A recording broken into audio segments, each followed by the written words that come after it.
culto foi realizado semana passada, domingo passado. E hoje, dia 16 de janeiro, nós estamos aqui juntos para cultuar pela internet com esse culto. É uma bênção ter vocês conosco, fiquem à vontade. Espero que o louvor realmente te conduza à sala do trono e a pregação toque seu coração. Vamos orar? Senhor Deus, eu quero colocar agora nas suas mãos, Pai, a minha vida e a vida de cada pessoa que está vendo esse vídeo agora. Que o Senhor venha sobre nós agora com a tua graça, com o teu poder. Senhor, o Senhor é o nosso Deus, o Senhor é a razão de nós estarmos aqui, Pai. E nós te pedimos, vem falar conosco. Abre nossos corações, nossas mentes, para te ouvir, para sentir a tua presença, sermos transformados pelo Senhor. Nós te pedimos, Pai, vem sobre nós agora. Vem sobre a casa, o carro, na rua, onde cada pessoa que está vendo esse vídeo agora esteja. E aumente a sua presença, derrama da sua presença. É o que eu te peço, Pai, em nome de Jesus. Amém, Senhor. Amém. Bom culto e daqui a pouco nos falamos. Queria te convidar a ficar de pé e entregar a sua melhor adoração para Ele nessa manhã.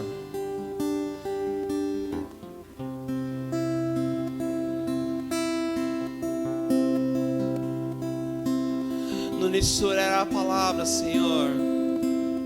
O Senhor estava com Deus e o Senhor era Deus. E o Senhor se fez carne e viveu entre nós. Sentiu como nós, sofreu como nós. E sofreu mais do que nós. Sofreu por nós.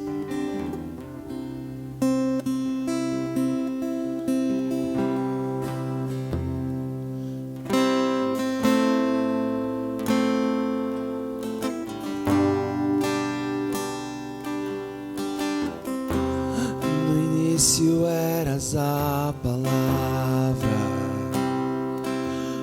com Deus o Altíssimo.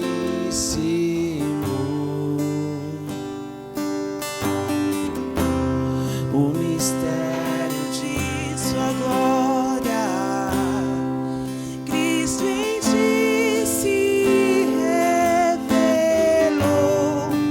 Ó, quão lindo esse nome é! Ó, quão lindo esse nome é, o nome de Jesus, meu Rei. Ó, quão lindo esse nome é, maior que tudo Ele é. Ó, quão lindo esse nome é, nome de Jesus.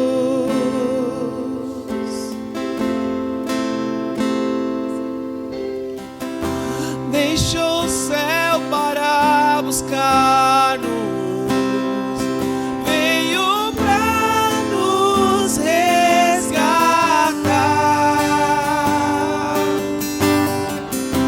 Amor maior que o meu pecado,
Poderoso esse nome é, mais forte que tudo é.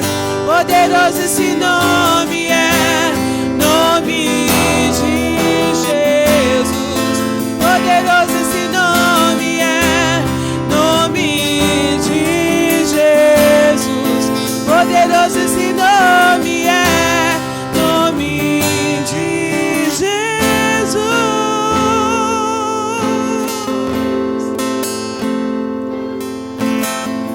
Aleluia, Jesus. Nós te adoramos, Senhor. Nós te agradecemos, ó Deus. Nós reconhecemos aqui, ó Pai, a sua grandeza, Senhor Jesus. Tu és invencível, Senhor. Tu és um Deus inigualável, Deus. Além de ti outro não há, Senhor Jesus. Aquele que nunca me deixou.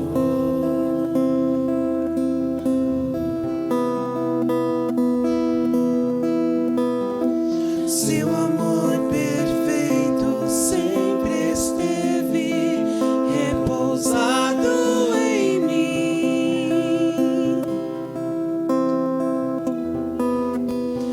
E se eu passar pelo vale, acharei conforto em teu amor, pois eu sei que és aquele que me guarda, me guarda.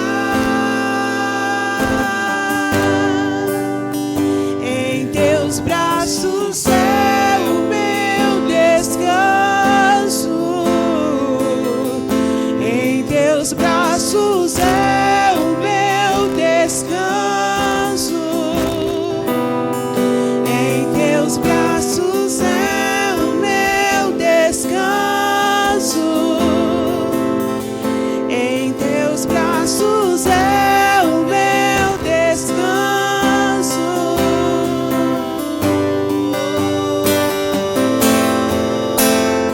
Descansamos em ti, ó Deus. Descansamos em ti, ó Pai. Ó Pai, descansamos em ti.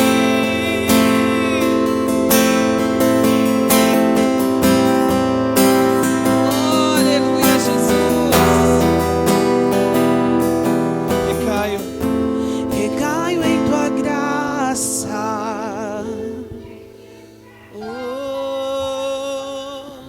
Recaio de novo em tuas mãos. Recaio em tua graça. Recaio de novo em suas mãos. Recaio em tua graça. Recai nessa graça, amados. Recaio de novo em suas mãos, ó Jesus.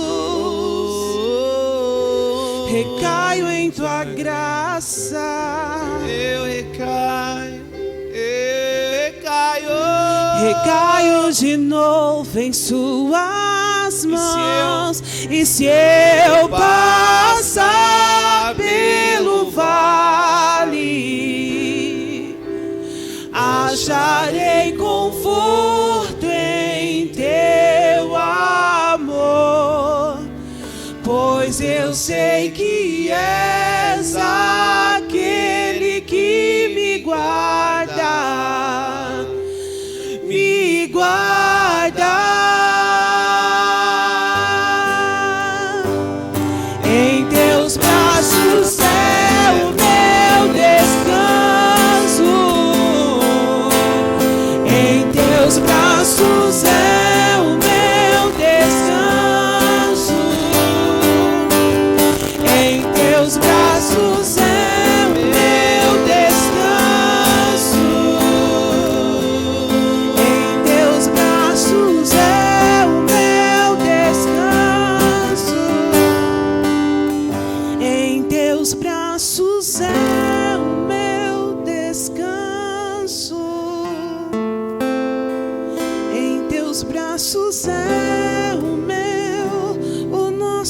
descanso.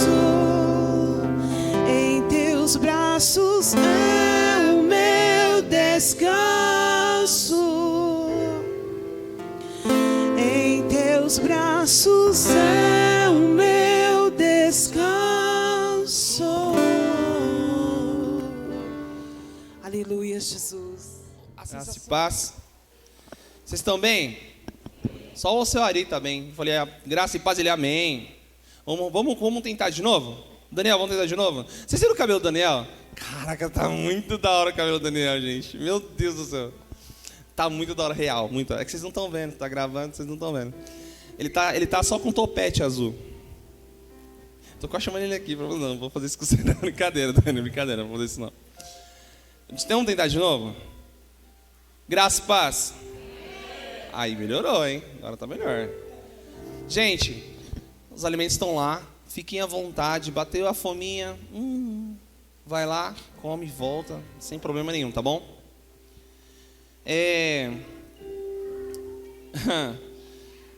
Eu vou ficar com o meu celular aqui. Eu tô com a cola aqui e a cola ali, né? Então, estou eu dormindo hoje. Tava dormindo, tranquilo. Pensei, culto é às 9, né? Vou chegar lá umas 8 horas, então vou acordar umas 7, 7h30. Tomo um banho, a Vanessa toma um banho, a gente se troca e a gente raspa o gato. Aí, o Rogério me liga. Detalhe, eu fui dormir bem tarde. Aí o Rogério me liga, aconteceu isso e tal. Tem como você cuidar lá, ajudar o pessoal e tal? Eu falei, não. Aí eu tava assim, essa voz aqui, Não, beleza, tá bom.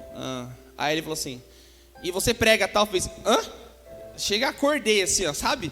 O susto despertou do nada. Então fui pego de surpresa. Mas, semana passada, hoje é dia 8, né? Dia 9. Semana passada, dia 1º, nós tivemos nosso Unjan, né?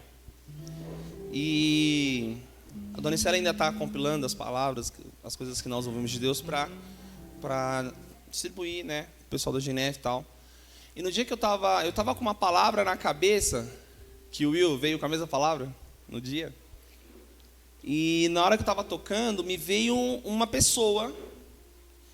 E na hora que veio esse nome na pessoa, eu pensei, quando eu for pregar, eu vou falar sobre isso. Só que eu achei que eu ia pregar mais para frente, né? Mas enfim, amém.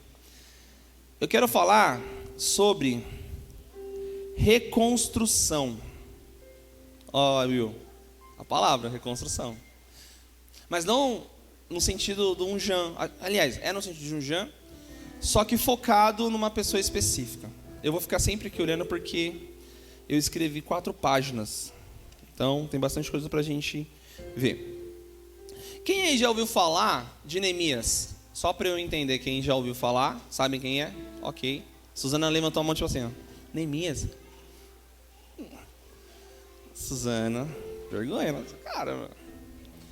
Então, o que eu quero falar? Eu quero falar sobre a reconstrução dos muros de Jerusalém. Então, houve um ano em que Neemias estava lá trabalhando e falaram para ele que os muros tinham caído e ele se sentiu compelido a ir reconstruir. Mas antes disso, o que eu queria ver com vocês? Eu queria falar sobre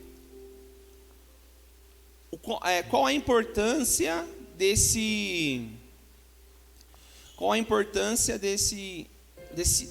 muro, desse ato, e o que aconteceu antes para vocês entenderem a importância disso tudo. Beleza? Então a gente vai passear aí, vai ser uma coisa meio histórica. Vou tentar deixar não tão maçante. Não é uma palestra, então sentiu dúvida, levanta uma pergunta. E aí a gente vai conversando, beleza? Eu gosto de interagir com todo mundo, então eu vou interagir com todo mundo. Quem está na frente principalmente. Então, a gente começa olhando primeiro para Davi. Então Davi, no ano de, eu anotei, vamos ver. Não anotei. Abram comigo, 2 Samuel, 2 Samuel, fica depois de 1 Samuel, capítulo 5, versículo 6. E a gente vai ler até o 16.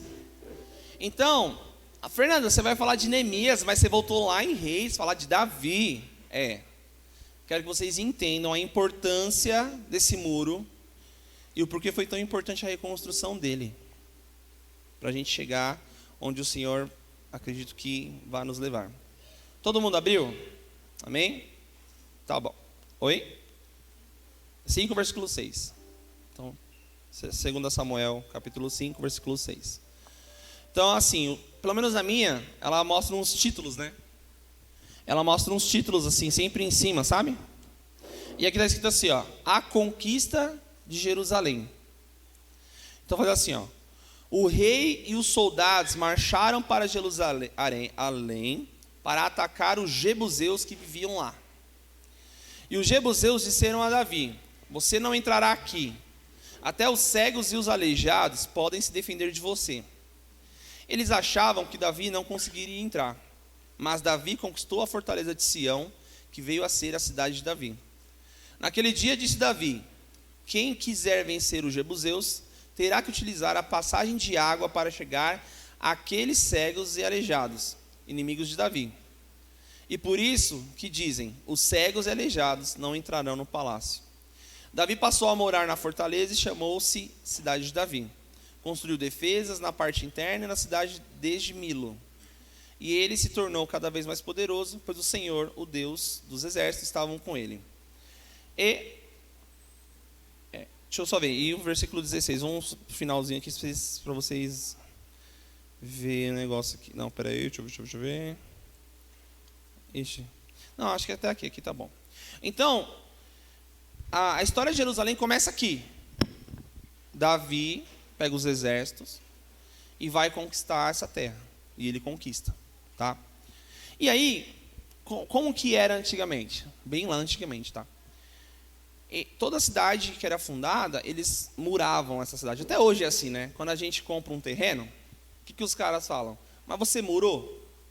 É criar um muro, construir um muro ao redor para proteção, certo? Então Davi fez isso.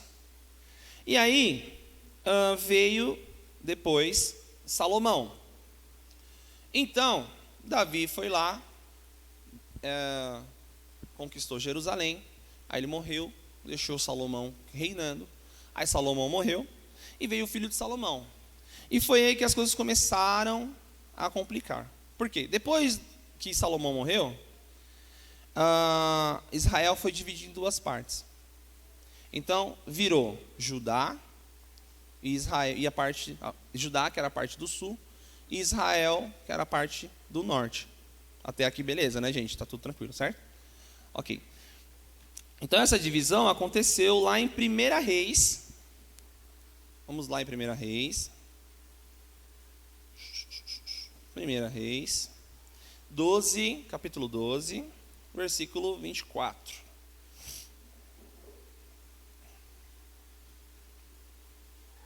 É isso? Deixa eu ver.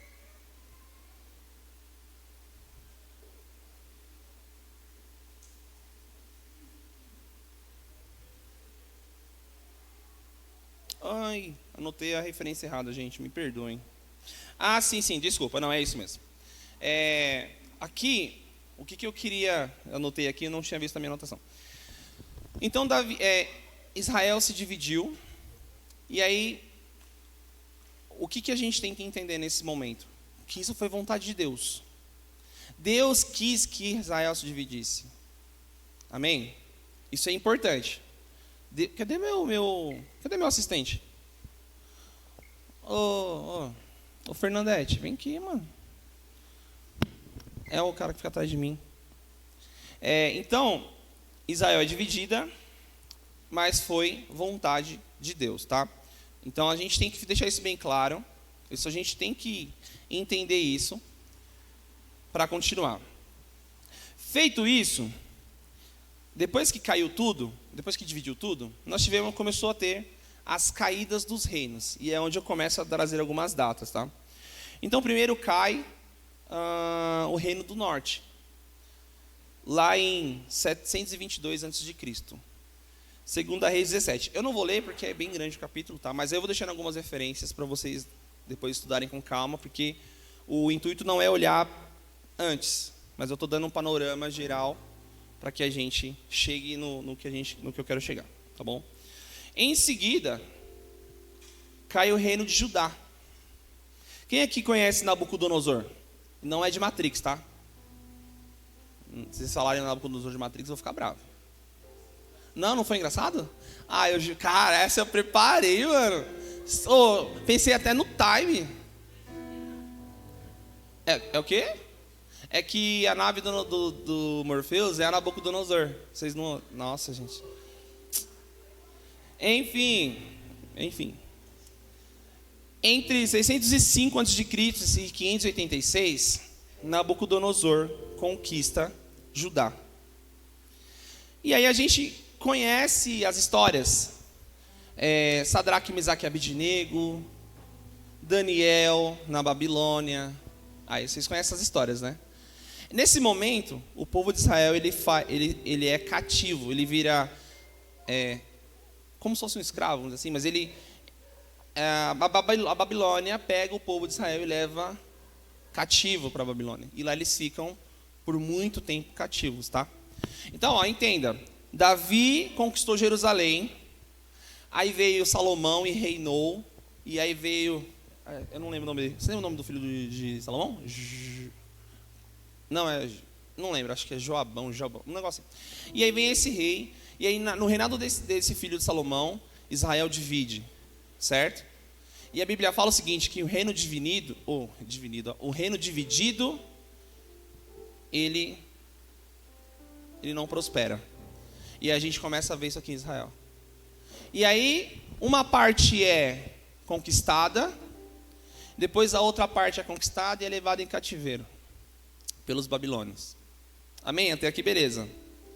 Só que o que eles faziam antes? Antigamente, o que essas pessoas faziam?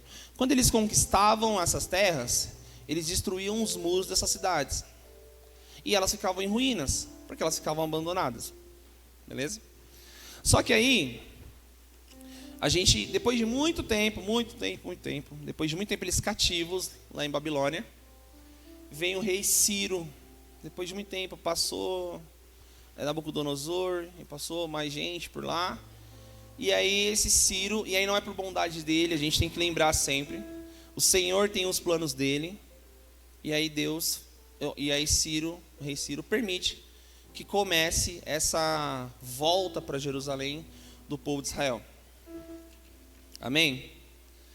539 a.C., os primeiros grupos retornam para Jerusalém.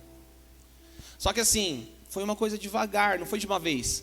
Não foi igual o povo de Israel que estava no Egito, sair numa debandada e vai para Canaã. Não, agora foi mais devagar. Então a primeira parte foi lá em 539 a.C. Depois, em 458 a.C., e aí eu estou jogando quase 100 anos depois, vem um segundo grupo liderado por Esdras. Vocês conhecem Esdras? Tem um livro. 445 a.C., e aí a gente está falando um pouco menos tempo, vem o terceiro grupo, e esse grupo vem para a reconstrução. Vamos pensar o seguinte, tá? Você tem sua casa, tem um portão, tem um muro, tem uma porta, certo? Aí você será sequestrado, levado para um lugar e fica muito tempo lá. E aí você é liberto, né? Te permitem ir embora. Aí você vai embora para sua casa. Você vai chegar na sua casa, ela não vai estar do jeito que estava, certo? Ela vai estar destruída. Seja por mofo, por sujeira, por tempo fechado, seja por qualquer coisa, vai estar os cacos, vai estar as ruínas. E foi assim que o povo de Israel encontrou Jerusalém. E é aqui que começa a nossa história. É bem aqui que começa a nossa história.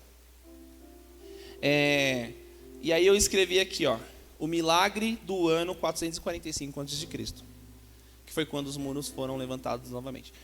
E aí eu queria que vocês abrissem Neemias 1. por favor.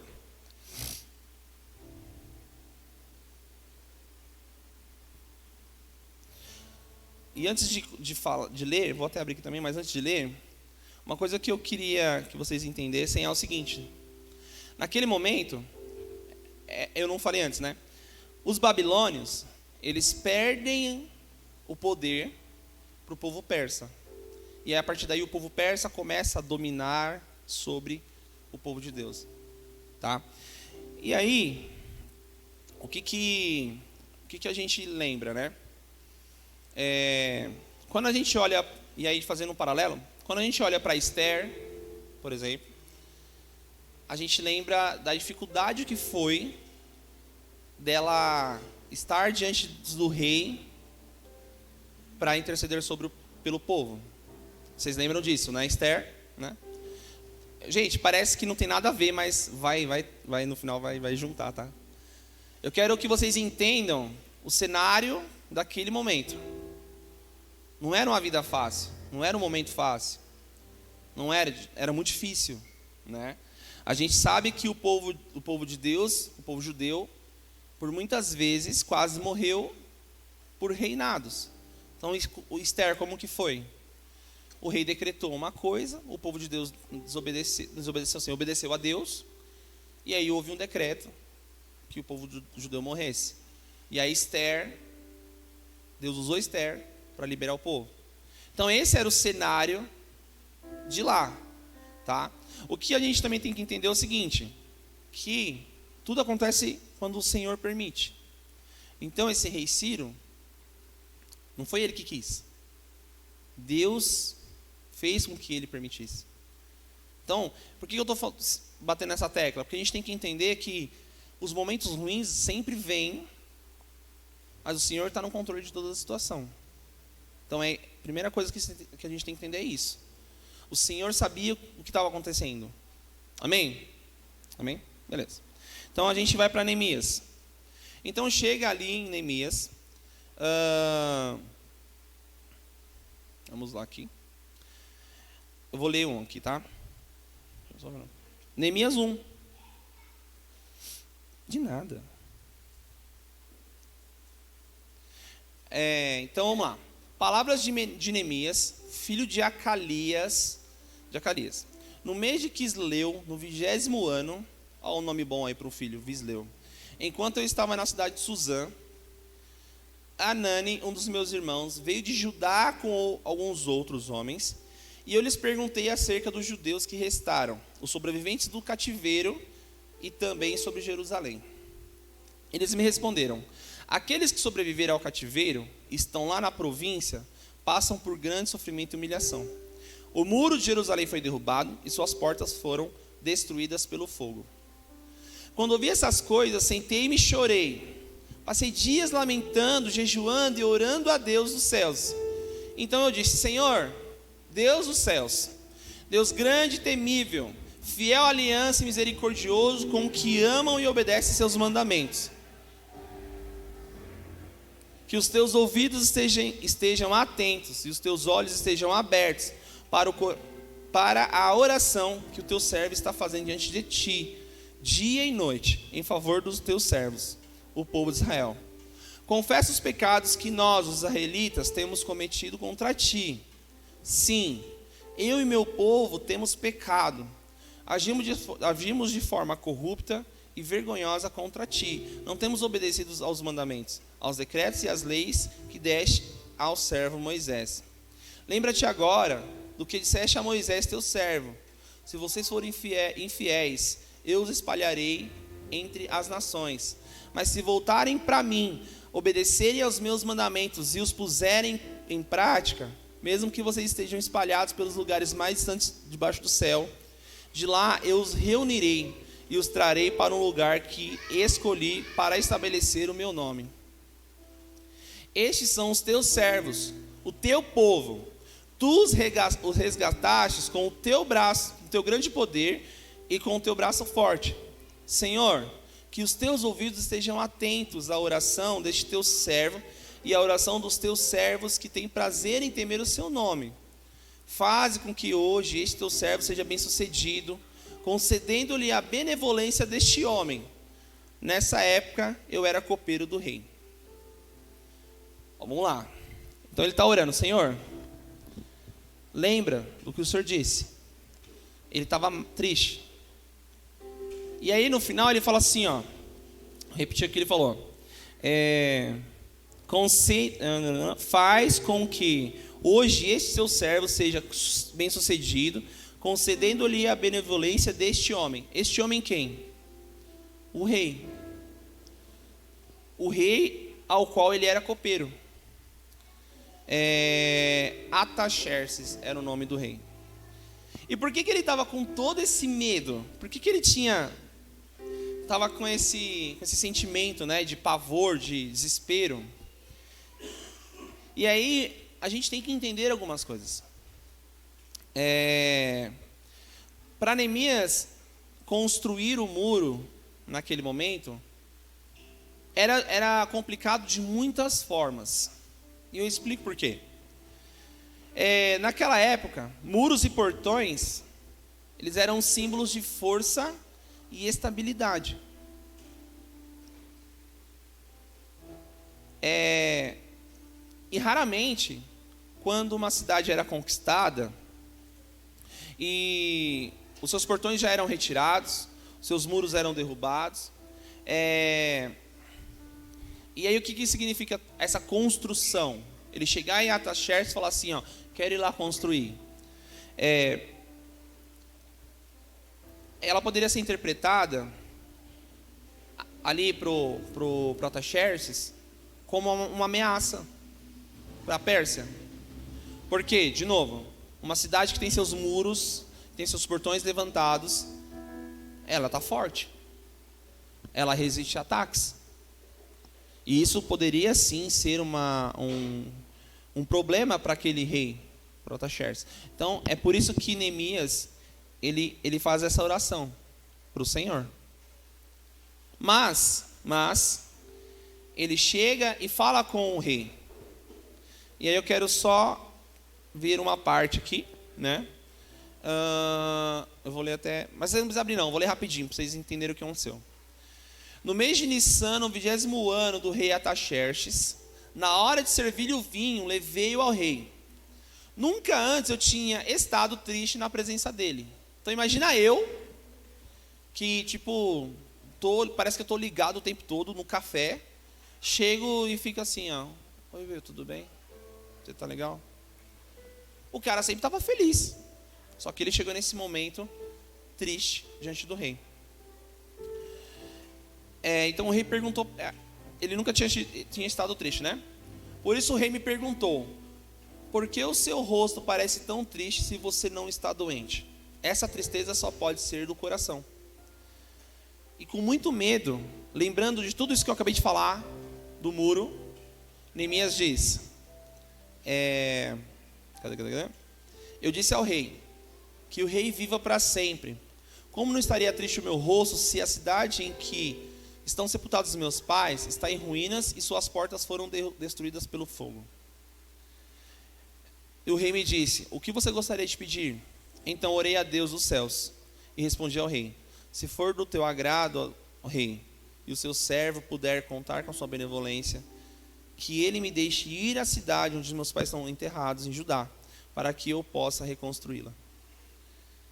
E o rei, estando presente, a rainha sentada ao seu lado, perguntou-me, quanto tempo levará a viagem? Quando você voltará? Marquei um prazo com o rei e ele concordou que eu fosse. Gente, é Deus agindo. Nunca um rei facilitaria isso. Vamos lembrar do Egito? Quando o rei libera o povo, o que ele faz? Ele vai atrás para matar. Porque esse povo simboliza uma ameaça ao poder dele. Mas aí o rei deixou que Neemias fosse, e Neemias foi para Jerusalém. E ele chegou em Jerusalém, glória a Deus. Aí, deixa eu achar aqui. Deixa eu ver. Tem um lugar aqui que ele chega, deixa eu só achar aqui, gente. Tá no capítulo 2 mesmo, tá? Mas assim, Neemias foi para Jerusalém. 11. Isso, é isso mesmo. Cheguei a Jerusalém e depois de 3 dias de permanência ali, saí de noite com alguns dos meus amigos. E não havia contado a ninguém o que meu Deus havia posto no meu coração que eu fizesse por Jerusalém. Não levava nenhum outro animal além daquele que eu estava montado.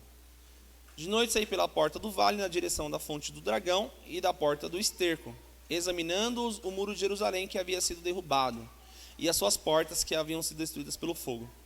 Fui até a porta da fonte, do tanque do rei, mas ali não havia espaço para o meu animal passar. E aqui ele começa a analisar e entender como é que estava a situação de Jerusalém.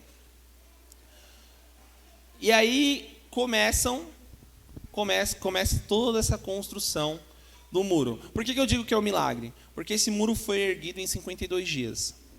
Esse muro tinha, se não me engano, tá? Eu não cheguei a pesquisar isso, mas eu já tinha estudado isso uma época, se não me engano, ele tinha mais de 1 metro de largura. E ele era muito alto. E ele foi erguido em 52 dias. Ah, Fernando, você é pedreiro? Esse assunto de muro, de construção e tal. Neemias, ele se levantou, foi lá em Jerusalém. E no capítulo 3, e aqui eu não vou entrar muito em detalhe, ele começa a distribuir trabalhos por famílias. Então ele fala assim, ó, a porta do peixe foi construída pelos filhos de Asená. Meremote, filho de Urias, neto de Acós, fez reparos nos trechos seguintes. Aí ele fala os trechos. A porta Gesana foi consertada pelo Joiada, filho de Passeia. Deixa eu ver, tem mais aqui. A porta do vale foi reparada por Anum. Então imagina que Israel tinha várias famílias e ele, ó, você vai cuidar disso, você vai cuidar disso, você vai cuidar disso, você vai cuidar disso. Beleza? Beleza, bora. 1, 2, 3, Jerusalém. Aí o pessoal saiu fora, entendeu? Vocês estão difícil hoje, hein? Então uma piadinha, hein? Exigente vocês, né? Emerson, você viu isso? Os caras estão exigentes. Eu fiz 1, 2, 3, Jerusalém, ninguém nem riu. Ah, é a máscara. É verdade, tá bom então. Vou deixar passar essa, viu? Só que assim, como em todo momento do povo de Deus, se levantaram os inimigos. Então no capítulo 4, eu não vou entrar muito nesses detalhes, gente, porque vocês vão entender. No capítulo 4, a gente vê os inimigos do povo de Deus. Então eu vou ler só o comecinho. Quando Sambalate soube que estávamos reconstruindo o muro, ficou furioso, ridicularizou os judeus e na presença dos seus compatriotas e dos poderosos de Samaria disse: o que aqueles frágeis judeus estão fazendo? Será que vão restaurar o seu muro? Irão oferecer sacrifício? Irão terminar a obra num só dia? Será que vão conseguir ressuscitar pedras da construção daqueles montes de entulho e das pedras queimadas? E apareceu um cara chamado Tobias, o amonita, que estava ao seu lado, completou: pois que construam, basta que uma raposa suba lá para que esse muro de pedra desabe. E tem um outro, Sambalate, Tobias e... deixa eu achar aqui. Eram 3 inimigos. Enfim, e aí a gente pode lembrar de Noé construindo a arca e sendo ridicularizado. E a gente pode olhar para tantos outros que tentou fazer a vontade do Senhor e também foram ridicularizados. Daniel, lá na Babilônia. Sadraque, Mesaque e Abednego também tendo seus inimigos. E aí, 4:16, deixa eu só ler esse aqui que eu coloquei. 4:16 até o 18. Daquele dia em diante, enquanto a metade dos meus homens fazia o trabalho, a outra metade permanecia armada de lança, escudo, arcos e couraças. Os oficiais davam apoio a todo o povo de Judá. Quem estava construindo o muro? Aqueles que transportavam o material faziam o trabalho com uma das mãos e com a outra segurava uma arma. E cada um dos construtores trazia na cintura uma espada enquanto trabalhava. E comigo ficava um homem pronto para tocar a trombeta. E aí... então imagina um pedreiro aqui, ó, chapiscando a parede, só que com a, tipo assim, ó. E ó, com a espada aqui na mão. Então é essa a imagem, tá? Eu fico encenando mesmo para vocês entenderem.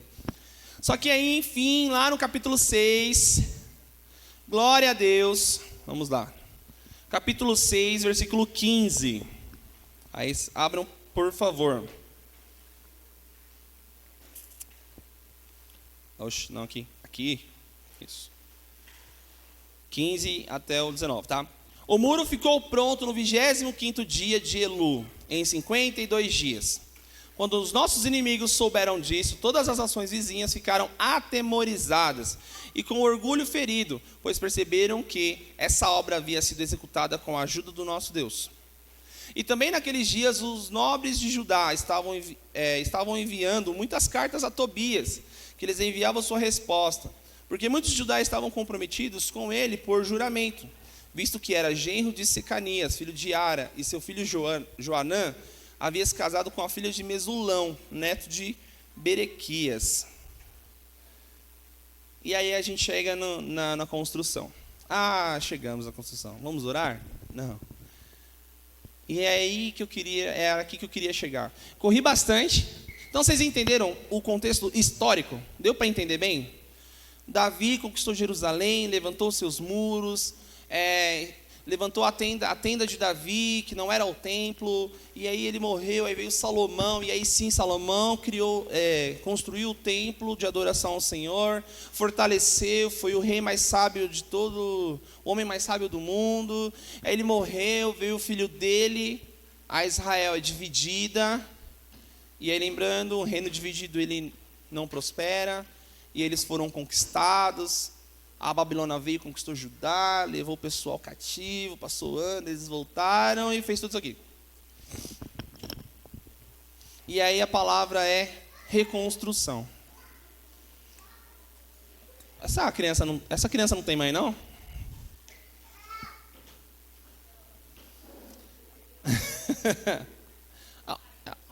Vai saber onde o pai dela está.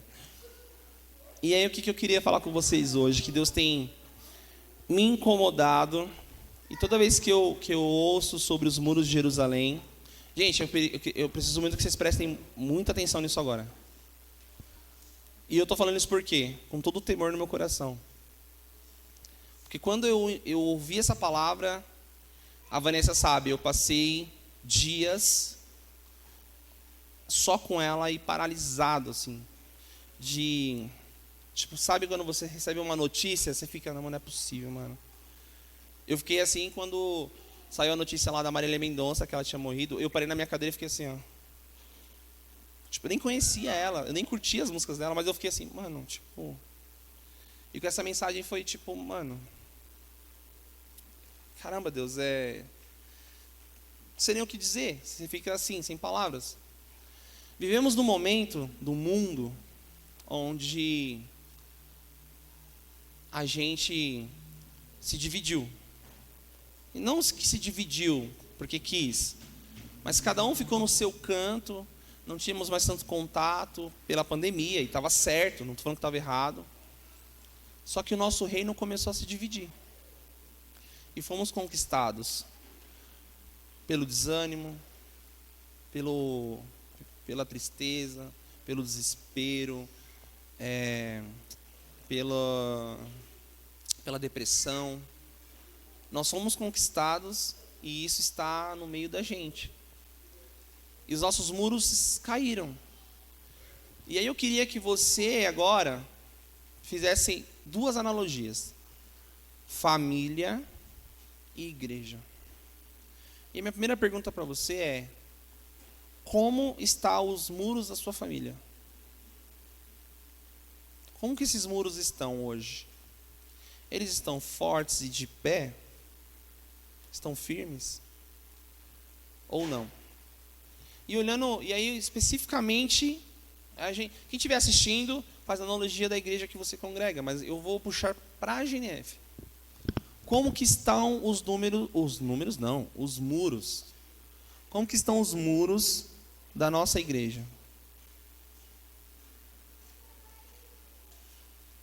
Quando eu li essa palavra, para mim estava muito claro, né, que o Senhor ele levanta as pessoas para a reconstrução. E esse ano a palavra é reconstrução de muitas coisas.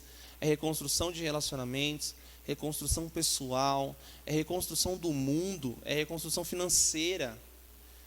A gente está tentando reconstruir, colhendo os cacos que ficaram no meio do caminho e tentando prosseguir de forma, como se fala? Não pirando, né? Não freaking out. Eu esqueci essa palavra em português. Enlouquecendo, né? Enlouquecendo. A gente está evitando de enlouquecer. A gente está tentando manter a sanidade mental. Lembrei, a sanidade mental. Só que a gente esquece que existem muros e que esses muros eles estão caídos. Ah, Fernando, mas sei lá, não faz sentido para mim. Na minha cabeça, o Senhor estava falando o seguinte: enquanto os muros estiverem caídos, enquanto e aí jogando um pouco para a família, enquanto a família não decidir estar juntos e reconstruir, enquanto a igreja não se unir e reconstruir, as glórias de Jerusalém não voltará. Não vai voltar. Por quê? Porque estamos indefesos. Não temos os vigias em cima dos muros, vigiando o perímetro e entendendo as ameaças que podem vir. Porque não temos muros. Então, se eu botar um vigia na porta da igreja e um vigia no telhado, quem vai ver melhor? Will, quem vai ver melhor? Por quê? Porque ele tem uma visão maior. A visão dele alcança mais do que no chão. E os muros serviam para isso. Quando eu vejo o Neemias, que estava em outro lugar, ele não precisava ir para Jerusalém, ele era o copeiro do rei. Ele vivia num palácio, ele vivia benzão. Entende? Ele não era o dono, mas era o filho dele. Aquela frase que a gente fala, né? Eu não sou o dono do mundo, mas sou filho do dono. Ele estava nessa pegada, ele estava lá. Mas a situação de Jerusalém deixou ele tão mal, que ele chorou. E aí eu te faço uma pergunta. Nos últimos tempos, quantas vezes a situação ao seu redor, a situação da igreja, a situação da sua família, a situação dos seus amigos, quantas vezes isso te entristeceu ao ponto de você chorar? Quantas vezes você parou para orar por essas pessoas? Se põe no lugar de Neemias. E vamos trazer para os dias de hoje. Quando que a gente vai acordar para guerrear e construir os nossos muros? Quando o Neemias chega aqui na divisão, né, das famílias, eu até coloquei aqui divisão, capítulo 3. Quando ele chega nesse momento que ele começa a dividir, na minha cabeça era assim, ó, cada um cuida de uma coisa para a gente crescer rápido, e vamos lá. Você tem se disposto a pegar uma parte do muro e arrumar ele? Da sua família, da sua igreja, do seu círculo de amizade? Quando essa palavra veio para mim, na minha cabeça, eu fiquei assim, ó, porque eu ficava pensando no mundo, aí tipo, eu imaginei o globo e o muro ao redor, e tudo quebrado, e eu pensando, nossa, que desespero, tipo, tá tudo aí, ó, em ruínas. Ainda passamos por momentos difíceis, não passamos por ele ainda, estamos num momento difícil ainda. Né, eu estava conversando com o Emerson na hora que eu cheguei, cara, os casos de Covid voltaram a aumentar, não na proporção, mas ainda estão, né? Sabe por quê? Porque tem uns Tobias, tem uns Sambalates falando assim, passou isso já, isso aí, vacina, mano, isso aí é conspiração, os caras querem me matar. Máscara, deixa de ser trouxa, nem peguei isso aí, já peguei 2 vezes, você não pega mais não. Tô vacinado, respeita. Tira essa vacina, vamos dar um abraço aqui, mano, que isso? Acho que todo mundo já ouviu isso. São os Sambalates, são os Tobias, que estão tentando, sabe fazer o quê? Te desmotivar, tirar você da defensiva. Sabe quando ele fala assim, ó, ele numa mão tinha uma ferramenta e na outra tinha uma espada? É porque eles estavam construindo, mas eles estavam guerreando. É por isso que lá no Novo Testamento o Senhor fala da armadura de Deus. E é por isso que lá tem um escudo da fé e a espada que é a palavra. Porque estamos em constante guerra. Faz sentido, gente? Faz sentido? Faz sentido?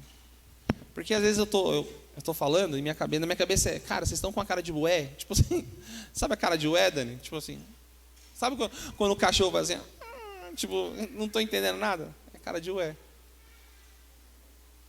Então, quando eu olho para Neemias e olho para a gente, a sensação que dá, eu vou olhar para mim, tá? Vou falar por mim, é mais fácil. A sensação que dá é que eu sou um covarde. Covarde. Eu estou com medo de abrir mão de algumas coisas que eu tenho.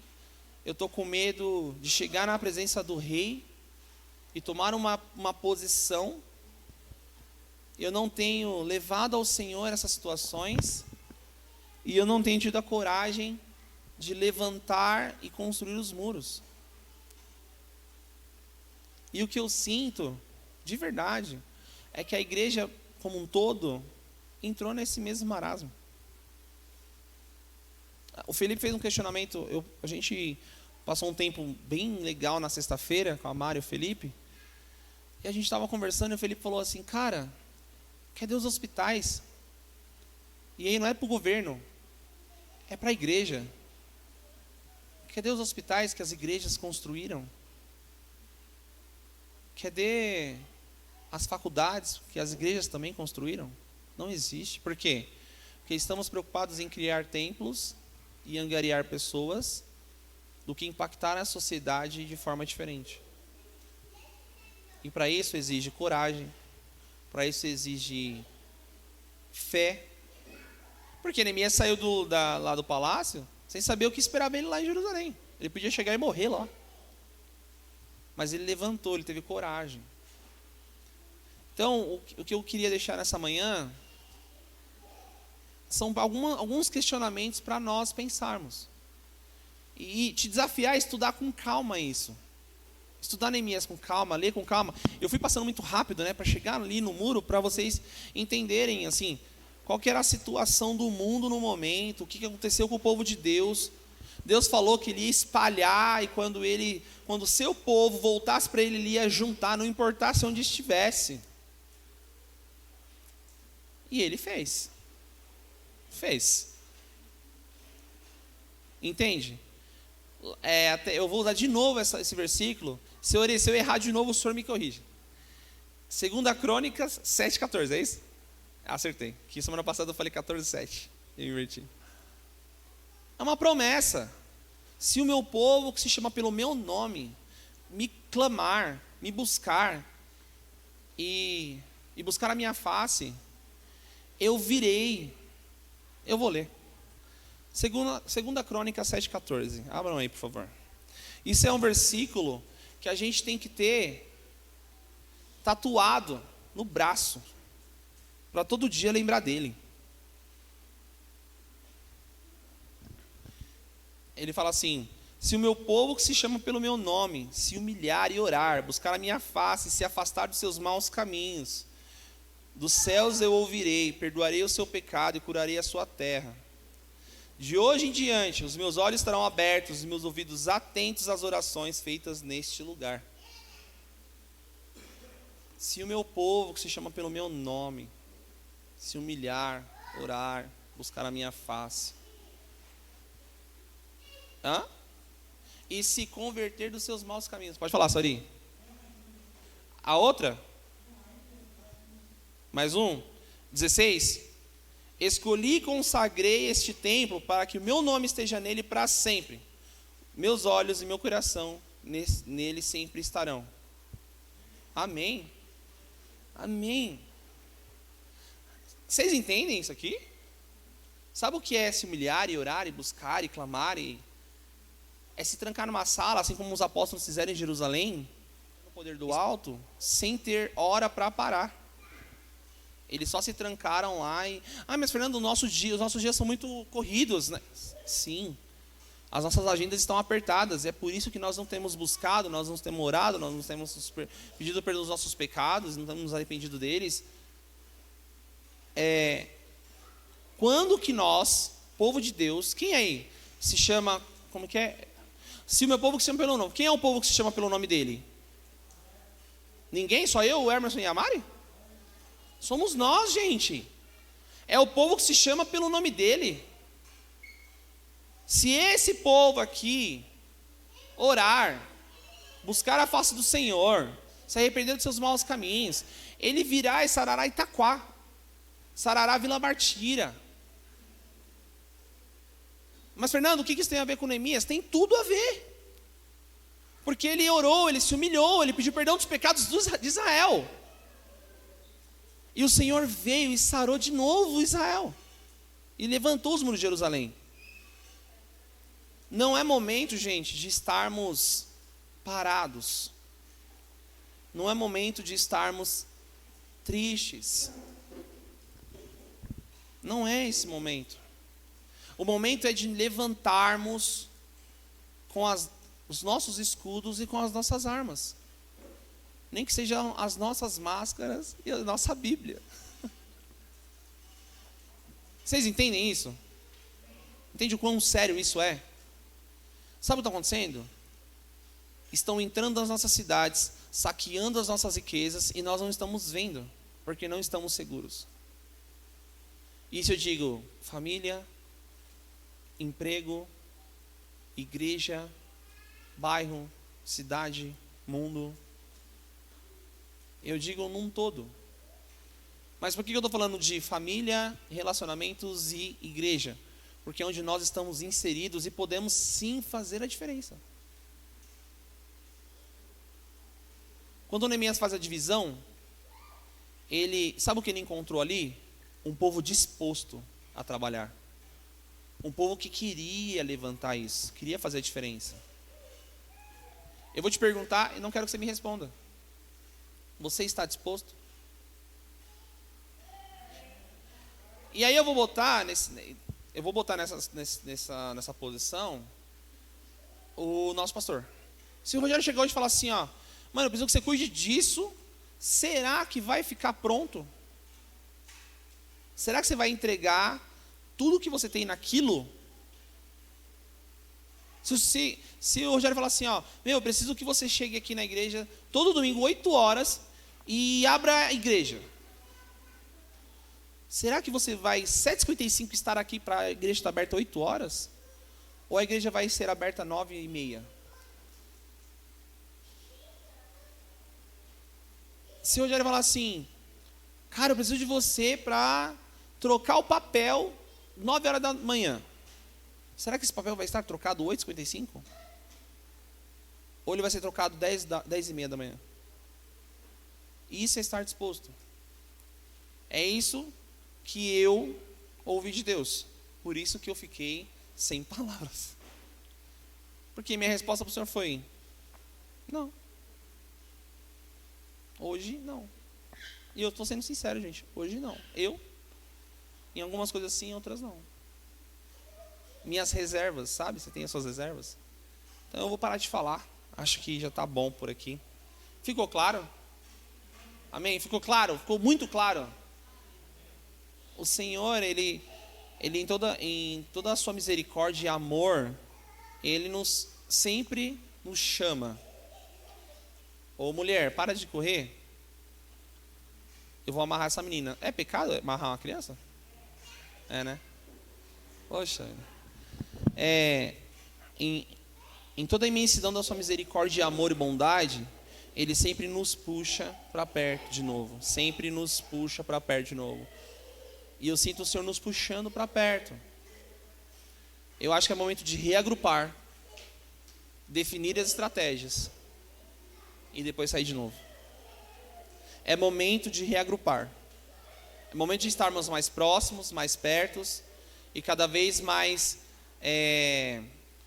compelidos em levantar esses muros, em levantar essas proteções que precisamos. Amém? Amém? Amém. A GNF é uma família ministerial, nós chamamos. Né? Chamamos de família GNF. Porque a gente tenta ter relacionamento com as pessoas, não só vir e entregar um culto, vir e fazer um culto no domingo, outro na internet, nosso perfil não é esse. Nós queremos relacionamento, queremos ter contato com as pessoas, conviver juntos e através desse contato desenvolver nosso cristianismo junto, a nossa fé em Deus, não é? O nosso relacionamento com Jesus.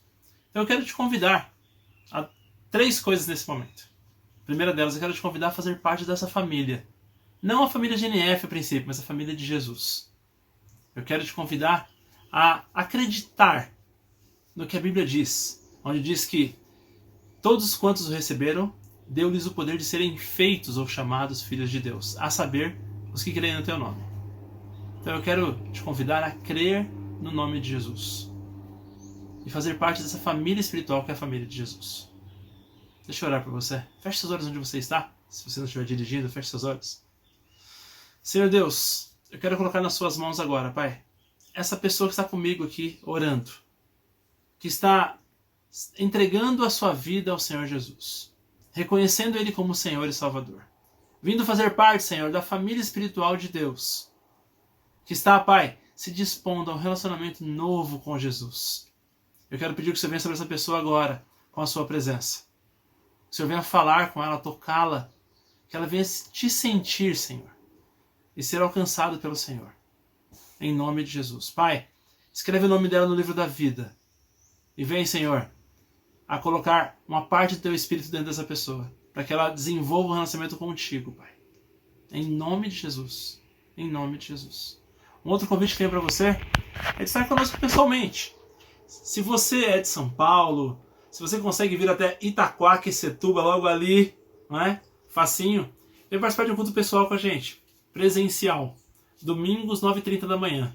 A gente tem tomado cuidado, pessoas usando máscara, tem álcool gel para as mãos lá, então esse risco você não corre. Mas é um prazer ter você no nosso culto presencial. Venha, vamos interagir, vamos desenvolver um relacionamento. E o terceiro convite que eu quero fazer para você é entrar aqui nas nossas redes sociais, no nosso Facebook, no nosso YouTube, e participar dos nossos estudos bíblicos. Nós iniciamos uma turma semana passada de estudos bíblicos. Os estudos estão gravados, permanecerão gravados. São todas as terças e quintas, às 8 e às 9 da noite. Você seria muito bem-vindo a participar disso com a gente. Pode colocar lá suas perguntas, nós vamos responder. E tem um questionário no final para você ser aprovado nesse estudo no final e receber um certificado com a gente. Então, Deus abençoe, tenha uma boa semana e que o Senhor te surpreenda na semana com notícias boas com a presença dele. Amém? Deus abençoe.